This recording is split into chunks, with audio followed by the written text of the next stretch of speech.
Welcome in, everybody. Whether you're on the East Coast, West Coast, or around the world, this is Coast to Coast. What's happening, gentlemen? The Flyers are in a playoff position. That's good. I tell you, I don't mean to start off right with the NHL, but I have to. I definitely have to.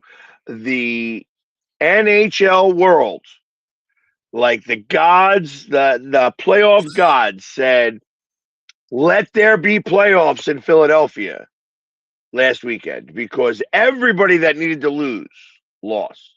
Yeah. And lost handily. So we are in a playoff position. We are right now third in our division.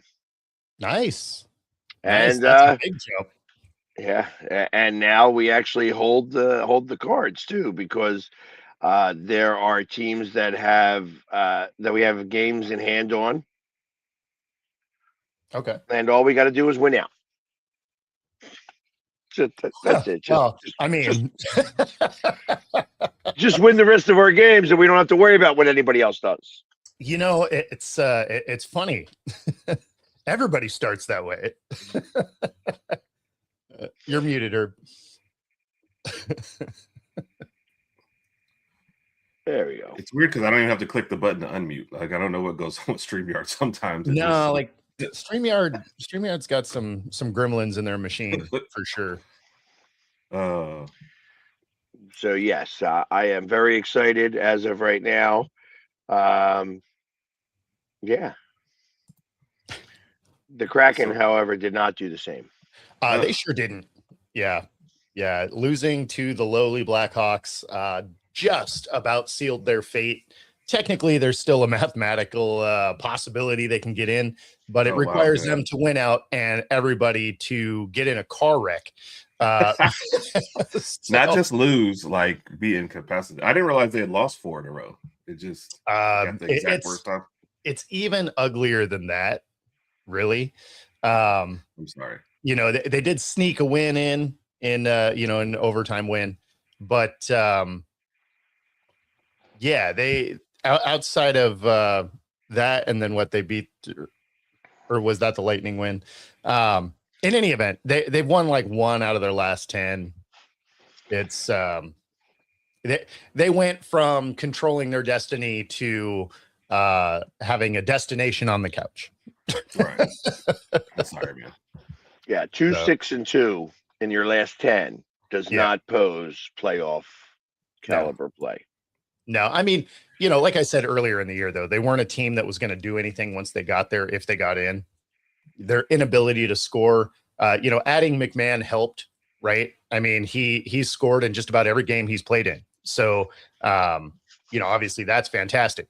The problem is that's one dude, and he's not out there for the entire game. He's out there for his shift. So, he gets out there, he adds a goal to the stat sheet, but outside of that, it doesn't help the rest of the team go. So, unfortunately, if you're here in the Seattle area, you only have two hockey games left for the Kraken. Again, not officially out, but they're out. But if you want to watch some playoff hockey, our Silver Tips are currently in the mix and crushing it. So. Sorry, Bo. It's all right. It makes it an easy switch over because rugby season just started. Arena football is just about to start. WNBA is going to start, so it'll be all right. I am excited because as of right now, if the playoffs started today, we would be playing the Pittsburgh Penguins. Oh wow! And of course, it doesn't start today, but it's likely I am going to be in Pittsburgh. Nice. During these games with Pittsburgh, so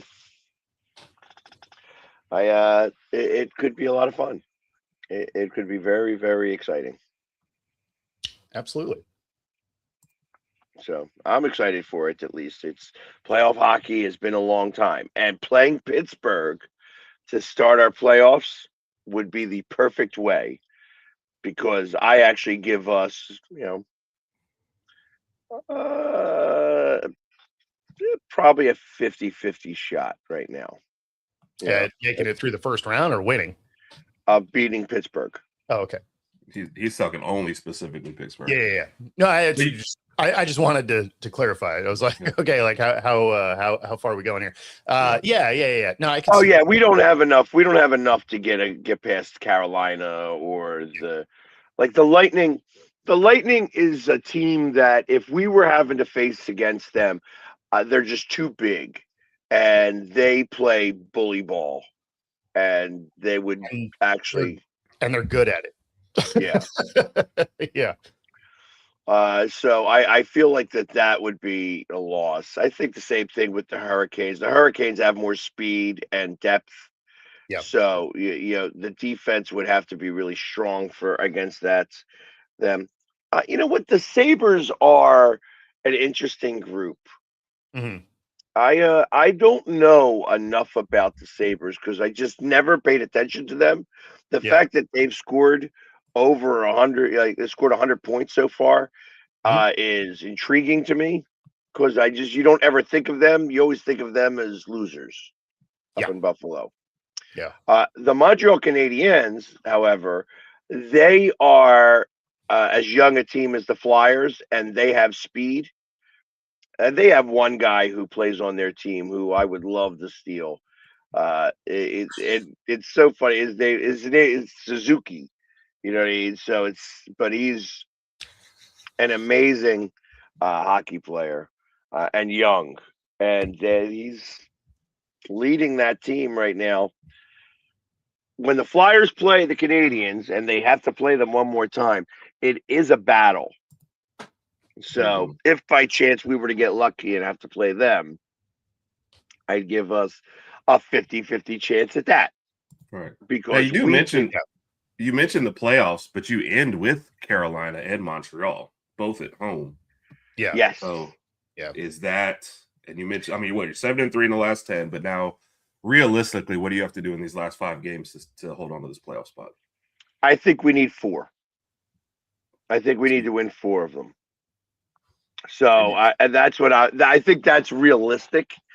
Yes, we do end with the Canadiens and the Hurricanes. I feel like that specifically the last game of the season is against the Hurricanes, and I feel like that they may actually rest their guys. I was going to ask that because I don't know hockey as much, obviously. In basketball and football, you're going to get that. I didn't know if hockey. For sure. They don't do it as prevalent. Okay. You rest your guys by giving the third and fourth lines a lot more ice time. Mm-hmm. Okay. So it's your top guys are still playing. You're also injecting. You're able to bring guys up, for the playoff run, and hold like 26, 27 guys on your roster, and you'll play some of the guys that have been playing in the AHL, just to get them accustomed to the speed. So, do I think that Carolina will do that? I'm sure. Will it matter? I hope. Right. You know what I mean? Because we can't go limping into the playoffs back-to-back losses. Right. Yeah. Yeah. Now, if you back in, then you're a one and done generally. Yeah. But they are fighting for their lives right here. So, and they are fighting well. It's like they were 6 points out, and you heard me saying I was frustrated. Right. When we had that loss, and then losing against Detroit, I thought it was over. And then they came back and they beat the Islanders on Friday night. Oh yeah. Got no quit, and then everybody lost. Yeah, everybody lost. It was like, hey, Detroit, you lose twice. Perfect. Okay, Ottawa, you lose. Blue Jackets, you lose. Everybody loses. Yep. Yeah, Yeah. and then in the West, it was the opposite. It was like, okay, the Kraken need everyone to lose, and they're like, yeah, no, we're not doing that. And they're like, well, I guess we will. Like, yeah, you can't absorb all the losses for everybody else that you need. Yeah, I've been there. So no, yeah, it's too bad. But I mean, on our side, it was something we saw coming, right? Like right. They just weren't playing particularly good, really after the break. The Olympic break absolutely just chopped the legs out of this team. I'm not sure what happened there. That break going into it, I kept talking about, some teams it's going to tear them apart, and some of them they'll be able to reset. I was hoping that our team was going to be like, hey, let's figure some stuff out. We just had 3 weeks off. Let's go. And instead they're like, yes, we're done, right? Like, hard to making vacation plans. Like, what does all this winning talk about? Yeah, so it's too bad, but at least one of our teams is going to get in, so that's actually a bonus. It's a bummer when the entire panel, their teams flame out immediately. That's always a downside. It's even better when like the whole panel gets in like that. That's always fun. Right. But this year is not that year. I'm trying to think. Even if I adopted a team, it would have to be Nashville, and they look like they're barely holding on right now. Yeah, but they will probably make it. Right. Yeah. If Nashville makes it, I'll pretend to root for Nashville. I've had a friend who's nearby who likes hockey, who's talking about going. So we'll see. I know a guy that liked hockey once. Yeah. I know a guy who know a guy. He's down on the street. He sells you all sorts of stuff, and games like Nashville. It all goes together. So. Well, I will tell you, it's gonna be between them and LA. Mm-hmm. Yeah. And that's, you could say San Jose still in the mix, and maybe the Blues. No, and I guess it's really the first two there. Yeah, I mean, they're tied with the Kings, and it's the Kings are really good at losing in overtime. True, but you still get points. Yeah, you get 8 points. Yeah. Yeah. So, well, if not for them, I'll root for Carolina. Then that'll be the second team. So I'm starting to like Carolina teams for whatever reason. Oh, there you go. Well, it's a lot better than Atlanta teams. This is true. That is true. Yeah. But I my thoughts were that we were going to have to play Carolina, but as of right now, we are in the third in the Metropolitan Division. We do have a possibility of winning a wild card too, where we would play Carolina, and I will go to as many of these playoff games as I can make it to. Yeah, no, absolutely. Because it'll be time. It's time for playoff hockey in Philadelphia. That's right. Getting that dig in. And you can bet if he buries Alabama in the next 15 minutes right here on Coast to Coast using the QR code on screen. Up to 125% of your first three deposits, 10% bet guarantee. You will not have to worry about that. The odds are too high for that one. That's it, right? That's a minus 4,000 right there. Yes. Actually, I'm going to go the opposite way. It's a state that begins in and ends in A. Arizona. Yeah. PU. Yeah, putting up a clunker. Yeah. Against Michigan. It's like I thought that there would have been at least a game. I thought that was game of the playoffs coming up, of the tournament, excuse me. And it was just over so fast. And then Michigan's best player gets hurt. You think maybe Arizona's come back, and it's like, nah, they mailed it in. We're done. So that was wild. That was unexpected. Yeah, they didn't have any of that UConn fight in them. They're just like, oh, we're down. Well, I guess tap. Yeah. to be I the feel second so much overall. better going back to class. Oh yeah. You know what I mean? Yeah. Ugh. So that Yep. is Horrible. it was. Especially, I mean, they were the second, basically the second seed in the tournament. You know, the second, no, overall seed or whatever you want to call it. You just expected more, you know. And then you mentioned it, Michigan being the slight favorite going in. Somebody was already trying to tell us, yeah, Michigan's probably getting this one, you know. But I still didn't expect it like that. I thought last 5 minutes of this game would be, you know, great. But you could kind of tell the first 5 minutes of the second half when nothing improved for Arizona. I was like, yeah, okay, there is no, like Bo said, there is no UConn comeback coming here. It's just done. So that was just awful. Yeah. Maybe if the stop all the coach going to North Carolina rumors, I guess, stop right after that too. So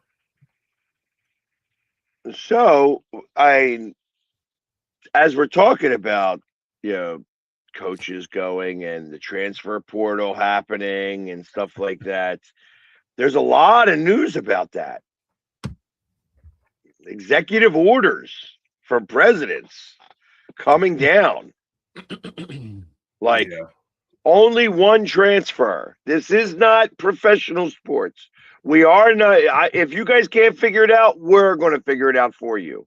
And he's coming down with some stuff. yeah. I mean, Does I it heard. stick, though? Like you know, you can issue this, but you've got so far to go to get it. Which is me also saying, like, I would love if this actually happened, make these kids make a decision. This transferring every year thing has to go. Like that's nowhere else in life do you get to do. And I know people's like, hey, you could quit your job tomorrow and get another. Yeah, but somebody's looking at your resume and says, oh, okay, you've left 3 jobs in 3 years. Like they're not hiring you. You know, there is nowhere else that happens. And in sports, it definitely doesn't happen at the professional level. So it's got to end. So if it actually stuck, I'd be happy. 5 years, 1 transfer, I would love it. So too many of these guys. That's it. Yeah, you're not going to have you're going to have age limits. It's lots of different things are occurring with this. It's like, okay, you get 1 transfer throughout your entire 5 years of eligibility. You only get those 5 years of eligibility. You cannot be 35-year-old playing against 17-year-olds. Right. I imagine there's going to be a clause in there that if your coach leaves, you get an extra transfer or stuff like that. Yeah. Like I would imagine that would be the case. Yeah. If your coach leaves or whatever, then yes, you get that's a free transfer. I understand that because you can't get recruited by a guy who's then not there. So I get that part. But the rest of it, if the coach is there 5 years, hey, you need to at least be there for a couple. So yeah, that's exactly what I'm saying, Donnie. You don't get to do that. So yeah. So yes, everybody is going to sue. Oh, for sure. You know, everybody on that whole thought process. You know, once it comes out, then once he sets that executive order. But I tell you, it was the best idea that anybody else has got. Yeah. Well, I mean, the NCAA is doing nothing because they're the NCAA and they're as reactive and short-sighted as it gets. As I say that, I understand that we will never get somebody that's part of the NCAA front office to get on this show. But I mean, yeah, it's rough. I wouldn't even know what to ask them. Like as having them here for an interview, like I got to imagine, like you would, like how do you interview them? Because you know that they're not going to answer any question. They're going to politicize they're going to be like, you know, hey, I need a yes or no answer. And they're going to be like, well, when the integer of the coefficient is, you know, it's just like, No. Yeah. My first question would be like, what do you do all day? Because it's clearly not governing the sport. So what do you actually get done? That's, you know, not trying to be rude, but I'm genuinely curious. See, Nick, I disagree with you there. If that happened in professional sports, both the Jets and the Raiders would be able to field teams, and you would expect that's like those are going to be the guys that would go there that would just want to play and be really hungry to play. So I would expect that they would be able to field better teams because they would be getting guys that absolutely want to play. They'd be a scrappy team. They wouldn't have the Right. best talent in the world, but they would be ready to punch you in the mouth every game. Right. Just if that occurred in professional sports, with the transfer portal. So I don't know that that's the correct way of putting that. Well, it's also just the analogy because there's also a draft in the NFL. So you have a certain amount of this and a certain amount of that, Like, are we equating drafting players to high school recruiting? Because that's not the same either. But you've seen, as far as the transfer portal goes, like Ole Miss and like Indiana, not schools that you traditionally thought were good, jump to the top because of what you decided to invest in the transfer portal. So that's all that would matter, But you're also talking like salary caps and stuff like that. But no, any team would be able to compete just depending on what resources they put out there. Because there'd be several guys who just want to get paid. So, yeah, absolutely. I know I'd want to be paid. Yeah, currently. Yeah, exactly. Just put it in a bag. Yeah. Right?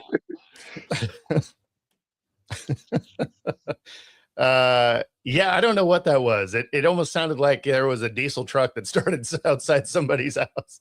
It was very weird. Yeah. Or maybe water running. I don't know. It was strange. Yeah. But that's why I muted to make sure I didn't get the blame this time. Because it was coming. Oh, that's not what I know what it is. It's my spinny. Yes. I'll stop spinning. I am ADHD and my spinny thing is. Yeah. I knew who it was because I saw you look down, but I ain't no snitch. So I just said, I'm just gonna sit here. I appreciate that. Mm-hmm. Hey, listen, just for all of you guys that don't know, I was nice to Herb today. Somebody paid him to be nice to me before he got on the show. It was a fleeting moment. Yes. Everyone has weak times in their life. Yes.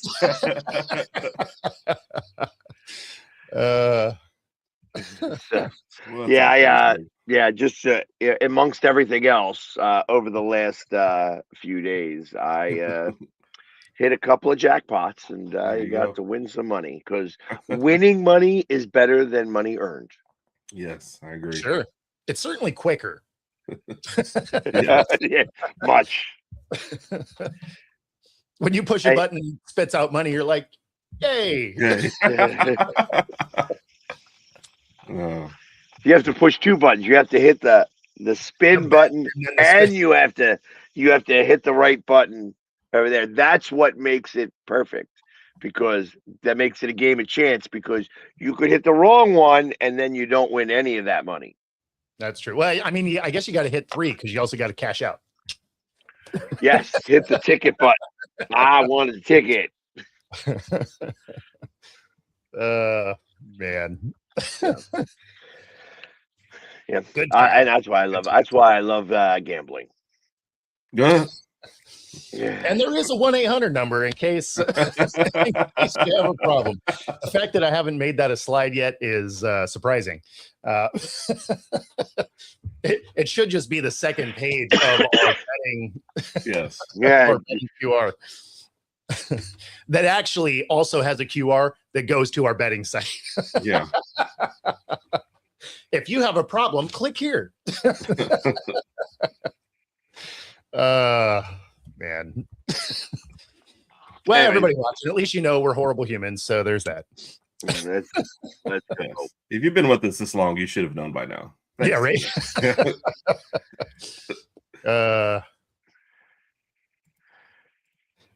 I mean, okay, all right.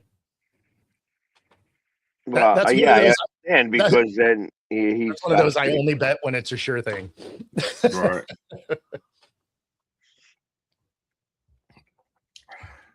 just have the numbers on his face. Nice. So they have shown the quarterback board for the draft coming up. Right. Oh yeah. And you'd be happy to know, Mr. Alabama guy, that Ty Simpson is number 2. Right. Yeah, it's the only Yeah. 2 that are in this draft. Like Yeah. that wasn't setting the bar super high. Like Yeah. I understand there's going to be other names on that list, but they come off the board in the 3rd round at the at the highest. So you have 2 guys. Obviously, Mendoza is the presumptive first overall pick. Yep. Ty Simpson ranges somewhere between number 2 and number 42, and then the other guys are in the 3rd round and later. I mean, it is not a deep quarterback draft. Yep. Remember, that's why when I was talking about like it always seems like when they tell you the draft is not a whole lot of quality, it always seems like they start with the quarterbacks. So,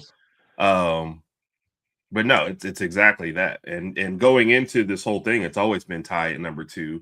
So that's why they were a little surprised that he threw at the combine. Because the combine was really to see if any of those guys 3 and up could close that gap and move up. Because a couple of those guys were Heisman candidates entering their last season, Yep. So, but nobody really did. He didn't lose any ground. So yeah, it's pretty much gonna be Mendoza, Ty, and then kind of pick and choose. We'll see. So And I love how the Score app puts them together. It's like, okay, the NFL comparison to Mendoza, CJ Stroud.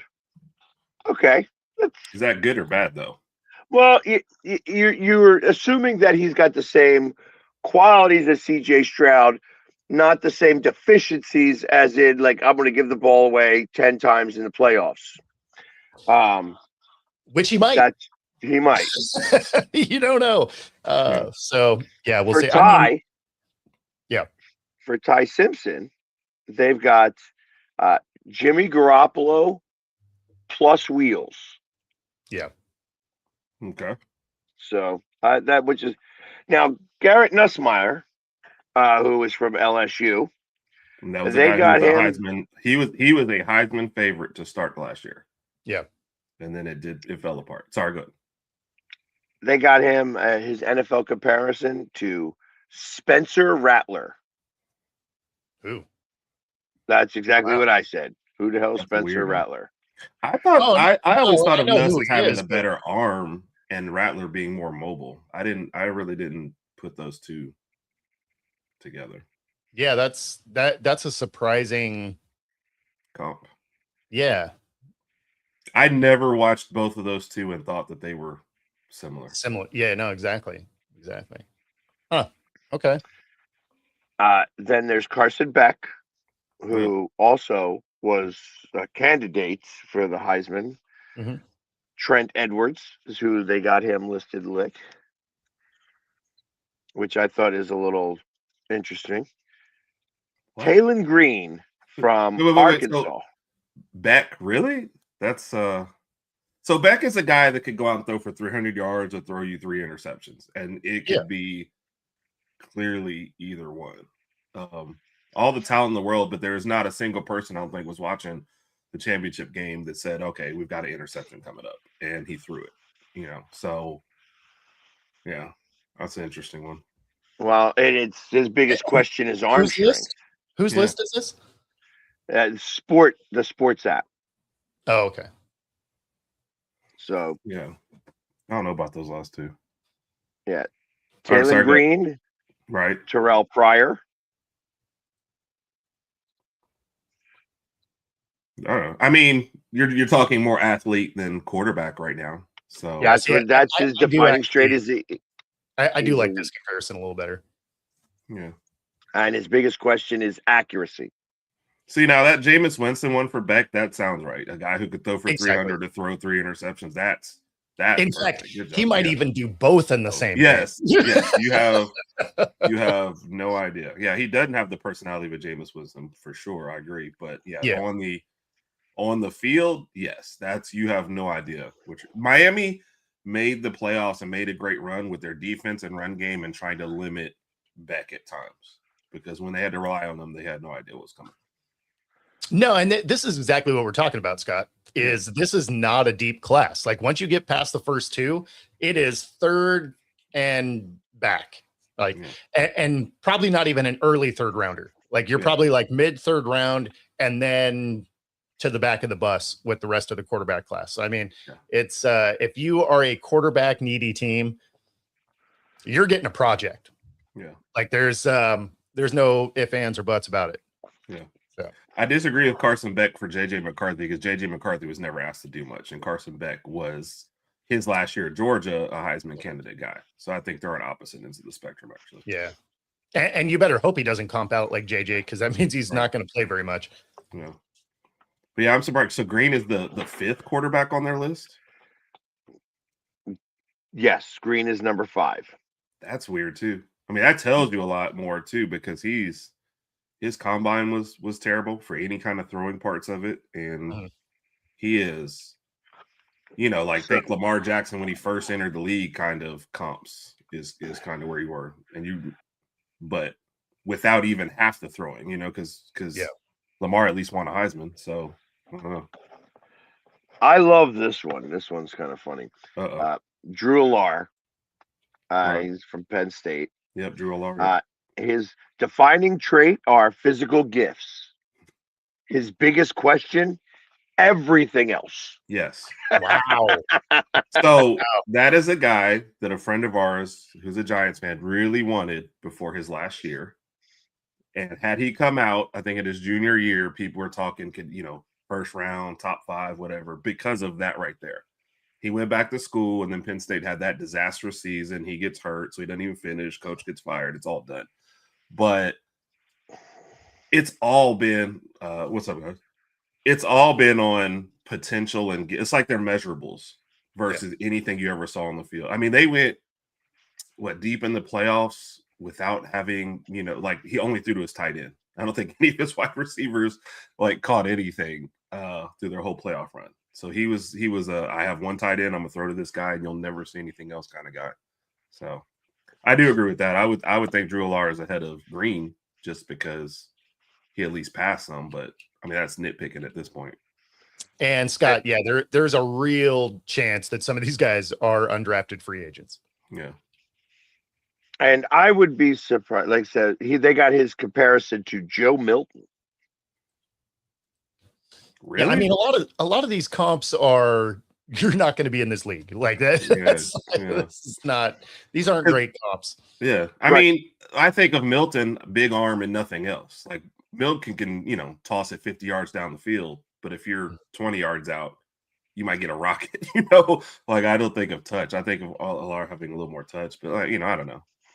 I mean, that's the Anthony Richardson thing, right? Like, right. If you got to stretch the field, like he's got the cannon for it.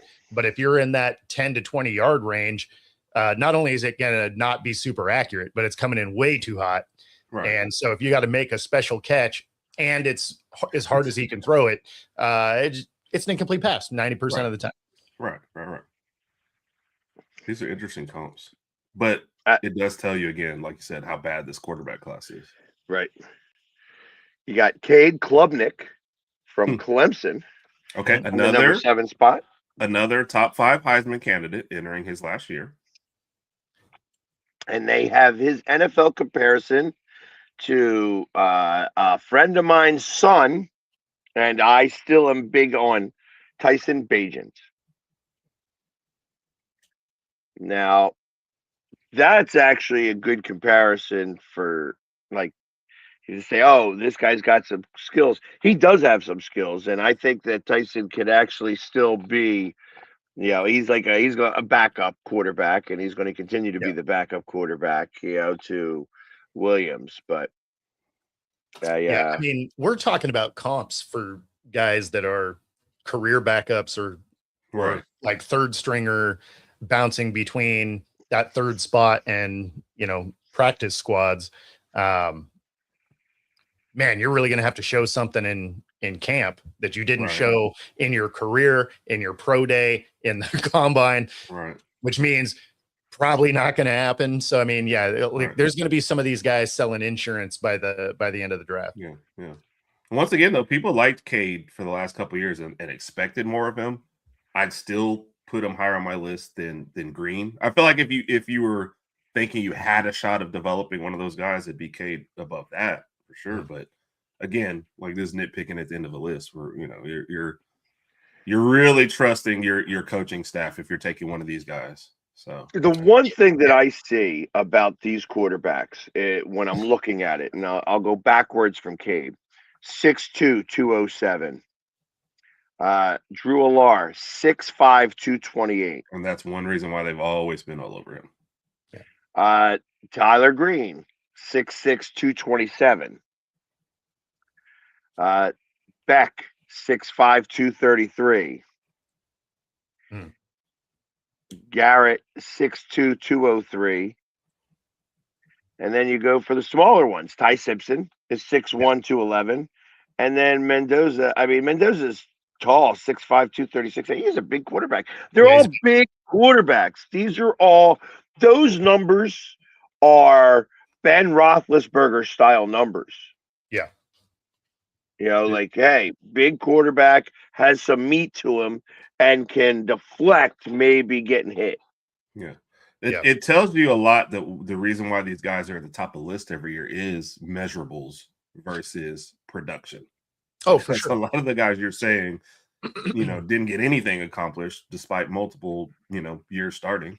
Nussmeier, Cade, both in that group. Drew Alar never really got, if you go look at Penn State, whenever they make deep runs, like I said, it wasn't on the passing game, it was run game and defense. So, but everyone loves the measurables. But NFL teams do not develop quarterbacks, like it's usually you have those skills. Yeah. So, you'll get the rare one with a good offensive coordinator, and then that guy's gone in like 2 years anyway to go become a head coach.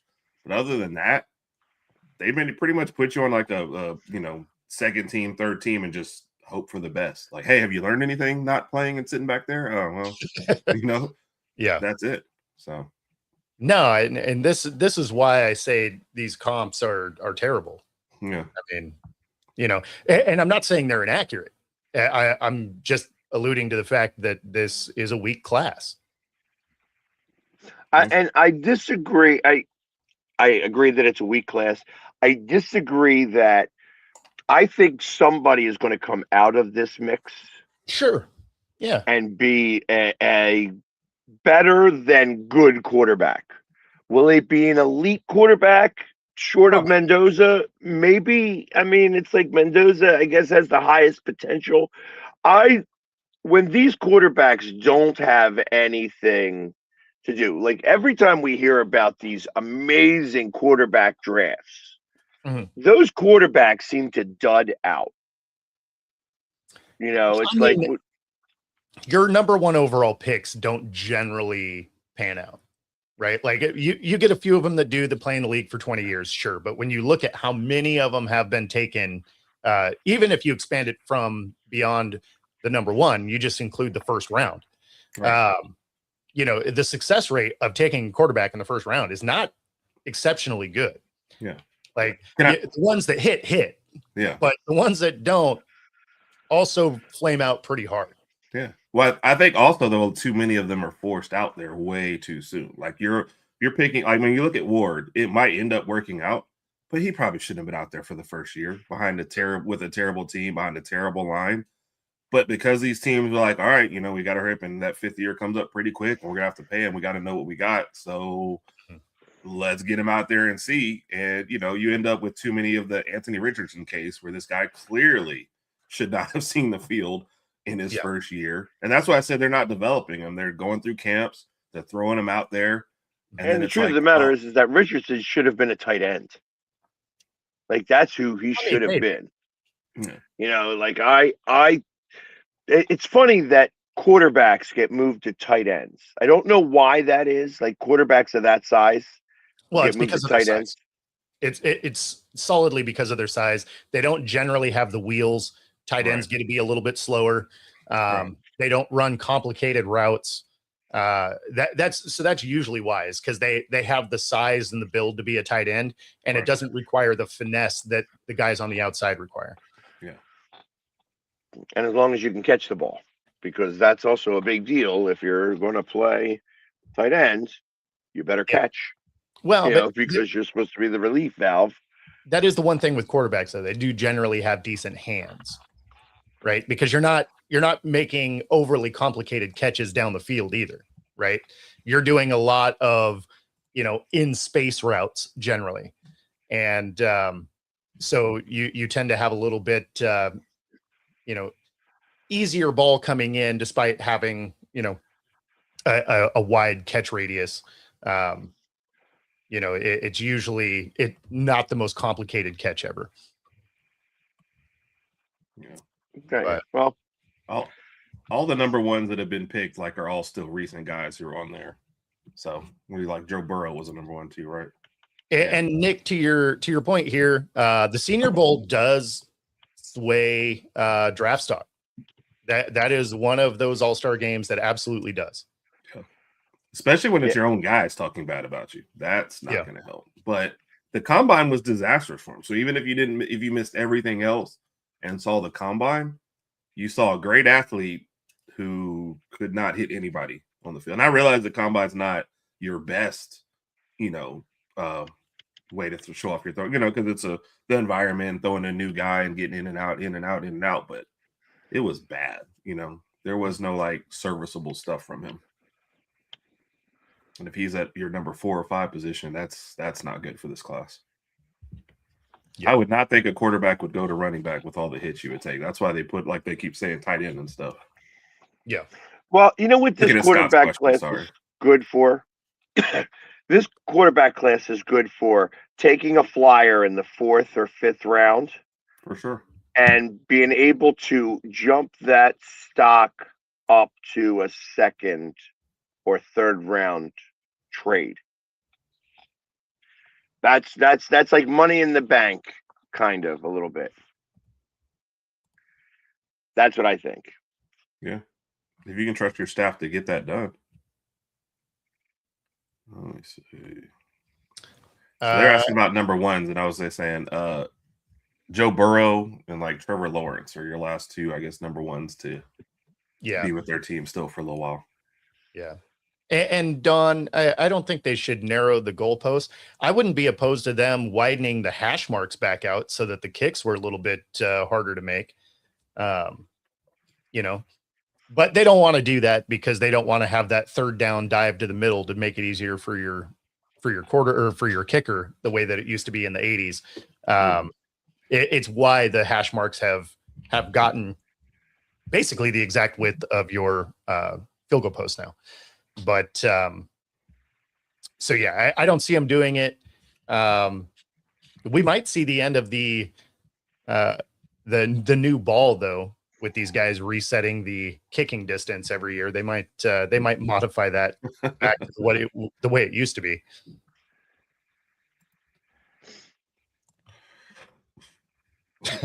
Magnets out. Yeah, that's Jay Bag just having some fun. Yep. Yeah, I mean, people are gonna take some flyers on this draft class.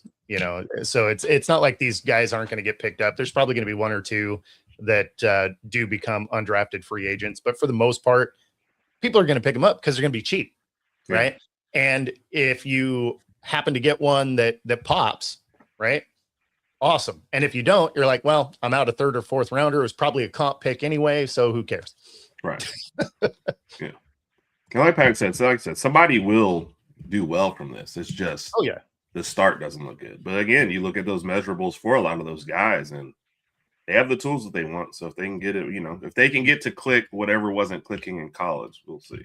Well, it also fit is such a big piece, right? So if you're the number 1 pick, you better be a stud because you're going to a garbage team.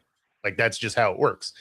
If you are one of these 3rd or 4th rounders, you're going to somewhere that probably is going to be a decent fit, right? Because you've already been passed over a bunch of times, and it's a team that's like, hey, we like some of the things they can do. We'll see if we can do some light tweaks because we're not going to spend any real time developing talent. But, to get them successful, but it also means there's going to be more of a team around, right? usually if you're the number one pick, there's not a lot of great things to work with Right. on that team. You probably have a bad O-line. There's probably one receiver at best. You have a running back that is either really young or really old, right? Yeah. Like, I mean, there's Sounds not like usually, you're describing the Titans right now. So it's just like Yeah. why you don't let your More or let your less, quarterback right? start the first year. 'Cause they're So like, oh, Ward looks bad. Yeah, he's running for his life half the time. Like, what are we talking Exactly. about here? Well, I mean, that's just part of the number one pick, though, right? Like, is Yeah. you understand that you're going to go somewhere that is probably not great, and then unless you happen to luck into a situation where a good team had someone else's number one pick from a trade or something. But so yeah, I mean, some of these guys that are later round pickups can pop because they just happen to be in a better situation. For sure. Unless it's the Browns that get you. But for the rest of you guys, good luck. Brad, there is always new rules. They are, I think they get finalized in June or July, something like that. So there will be new ones. I know there's additional changes to the kicking game again coming. So we'll see exactly what those look like, but there will be some rule changes. What have they discussed with that? Just different alignments for the receiving team, stuff like that, but nothing has been finalized that I've seen yet. But when those get pushed through, we'll talk about them. But yeah, it's to make it so that your receiving team can have some of the guys in other places rather than all up on the line also. Because as excuse me, as it sits right now, they can have all but 3 guys on that line basically. And it sounds like there's some modification that's coming to that. So we'll see. We'll see what it is. But as it sits right now, nothing's finalized. I would like it to go back to, hey, listen, if when you're doing an onside kick, you can So stack that is side. that is one that is coming. So they're doing away with only the losing team can do it. They're doing away with the you have to wait for when you do it. You can now do it anytime. You still have to announce it because it's a different alignment, right? So there's not going to be any of the Pat McAfee like trick onside kicks, but at least they're opening it back up to you can do it whenever. You don't have to be trailing. Doesn't have to be in the fourth quarter, kind of thing. So there are changes to that. That one also, and it doesn't have to be in a specific zone type thing. Like it's so you do still have like a kick zone that you have to hit. So like the alignment of it is essentially going to stay. It's just going to be the timing of it that's changing. Again, these aren't these aren't finalized, so I'm sure there's still some tweaks that are going to come to it. And yeah, there's not going to be any wholesale changes to these things, but they are going to be tweaks that in theory should make them a little bit better. I do like the fact that they're not going to limit when you can do an onside kick or who can do one. That is huge, but it does sound like the alignment of it's going to be the same. still not going with the 4th and 15, huh? No, they don't want to eliminate the special teams end of it, although you've essentially eliminated that play. Like it was already a low percentage play and they've made it almost impossible to hit. I think one of them or 2 of them were successful the entire last season. So it's not one that hits very well. Hold on. No, that's not true. Chicago was like 75% on them, were they not? Onside kicks? Yeah, didn't they have 2 in one game last year to come back? I didn't recall them hitting 2. They might have. Even still, I mean, like the success rate was really not good. Yeah, he's talking about that real crate. And it's gonna kill me that I can't remember the game he's talking about. But you know what I'm talking about, though, Yeah, right? I know what you're talking about, Like Was it Chicago Green Bay was game? really good about it.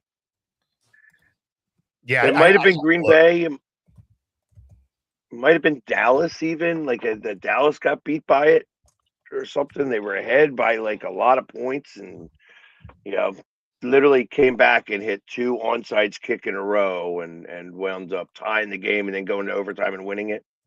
was the Packers game, Scott. That's what Okay. it feels like it was. All right. Packers. Yeah. Don, there's a good chance they're giving him all the opportunity to be. I mean, basically they're letting it be a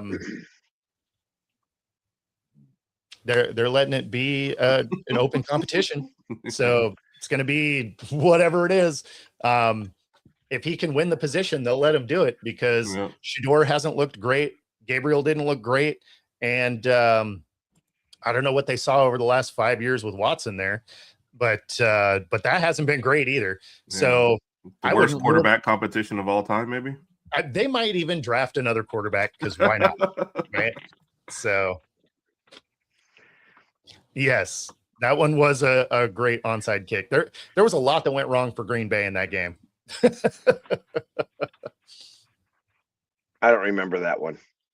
That was the NFC Championship game. They were down by like 4 scores with 4 minutes to go, and then they win in overtime.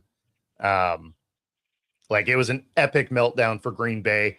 Like there were so many things that had to go wrong for that to happen, and all of them did.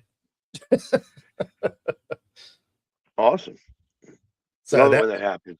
That led to the Seahawks Super Bowl where they lost to the Patriots. Oh, okay. I get it now. So I see, said the blind man. Right.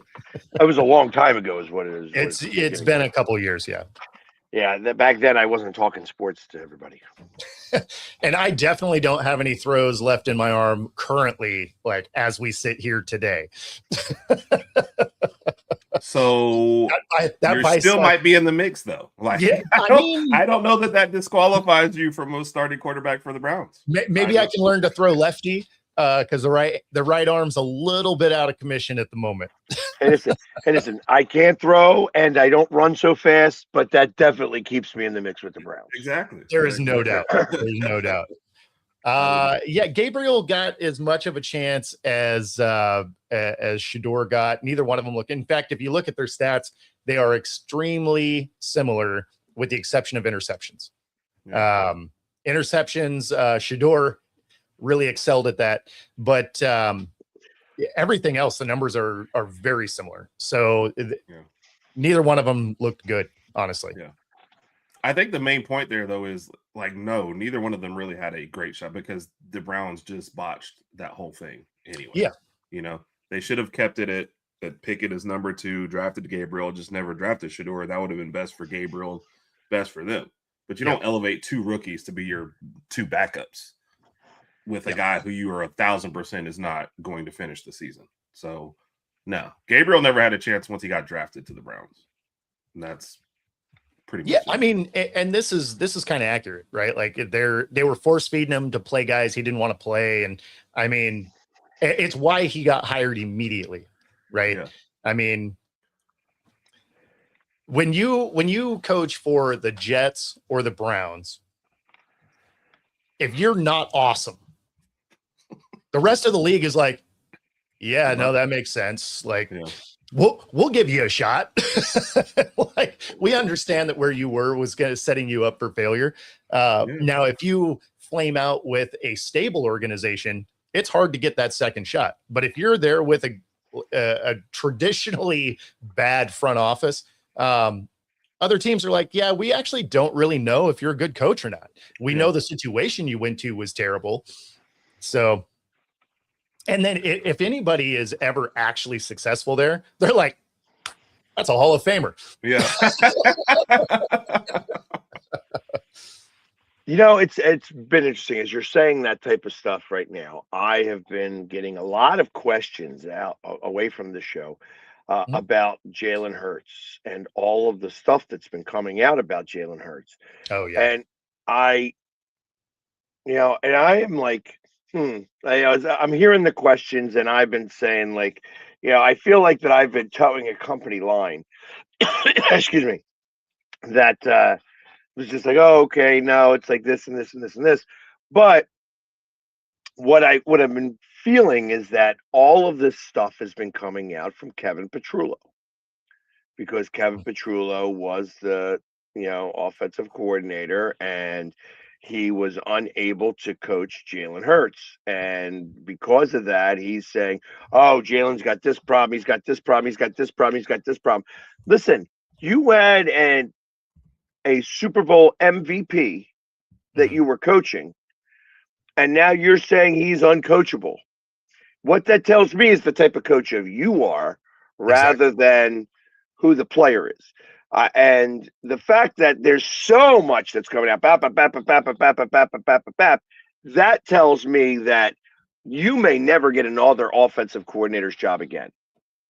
Yeah. Like that, not only were you bad at your job, but you're a whiner and a sore loser. That's what it sounds like to me. That's what it sounds like. And I am surprised that coaches would go that route. Right. And it's funny. I liken it to over the weekend I happened to watch Bohemian Rhapsody, which I've never seen before. I'm not a movie guy, so I watched the Queen, where Queen is, and when the ex-boyfriend went on television to start bapping his mouth because Freddie Mercury broke up with him, was like, that's what I feel like this was. It's exactly what I feel like, that Kevin Petrullo is now a crybaby whiner. And now who would hire that? Who would hire that as an offensive coordinator moving forward? Yeah. You have to be careful too, because it's really a players' league at this point. And if I've got a quarterback and I've signed him and blah, blah, blah, he's like, I don't like this offensive coordinator. You're getting a new offensive coordinator. You're not signing with him over your quarterback. So that's what really makes it a bad move and tougher to get hired.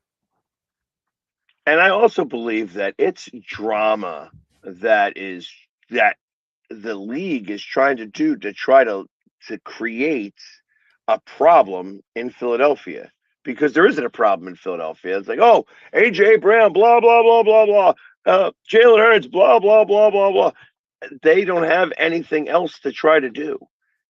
The tush push. Oh my God, we got to get rid of it. It's like they do everything they can to try to break down Philadelphia. I don't hear this with any other team in the NFL.